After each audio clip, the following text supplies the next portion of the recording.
안녕하세요. 바이블톡 이정도 목사입니다. 삶의 여정은 녹록지 않습니다. 하지만 그 누구도 여정을 부인하거나 외면할 수는 없습니다. 현실이기 때문입니다. 오늘은 삶의 여정으로 라는 제목으로 하나님의 말씀을 나눠보는 바이블톡입니다.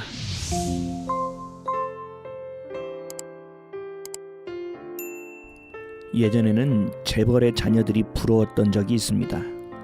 모그룹 재벌 3세가 경영을 준비하기 위해 모기업에 입사했다는 기사는 그나마 조금 남아있던 삶의 동기를 모조리 삼켜버렸습니다.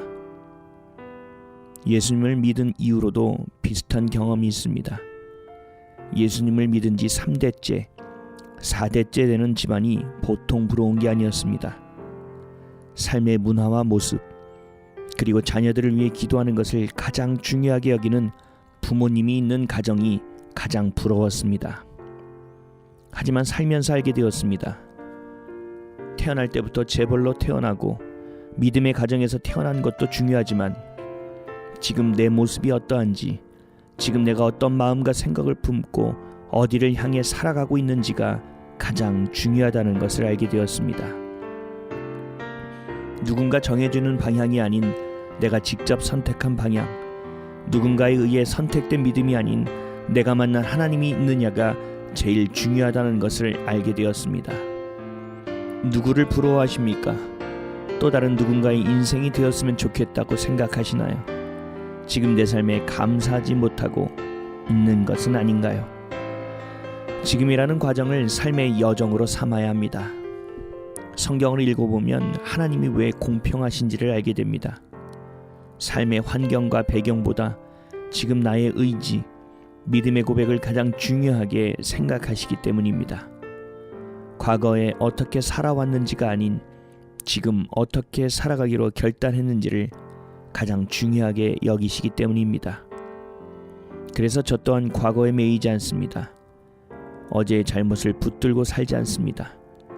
이렇게 하지 않았다면 이랬을 텐데 라는 생각은 하지 않습니다. 오늘에 집중합니다. 오늘에 따라 내일의 모습이 달라질 수 있기 때문입니다. 후회의 방향이 아닌 나아짐의 방향을 선택합니다. 과거가 아닌 미래를 선택합니다. 바꾸지 못할 것이 아닌 지금 내가 선택할 수 있는 것을 바라봅니다. 하나님이 성경을 통해 지속적으로 말씀하고 있는 것 또한 그렇습니다.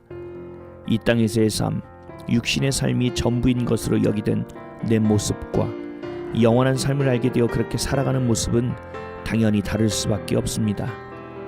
나를 위해 살던 모습과 예수님이 가신 그 길을 따라 함께 살아가는 사람의 모습은 다를 수밖에 없습니다. 삶의 과정이 여정으로, 치열함이 열정으로, 과거에서 미래로, 어제에서 오늘로, 육신에서 영혼으로 옮겨오는 과정이 필요합니다. 내가 내 삶의 주인이던 삶, 세상이 전부였던 삶에서 예수 그리스도의 다스림 안에 있는 삶으로 옮겨오는 과정이 필요합니다. 그 과정이 있어야만 오늘 달라진 인생을 살 수 있습니다.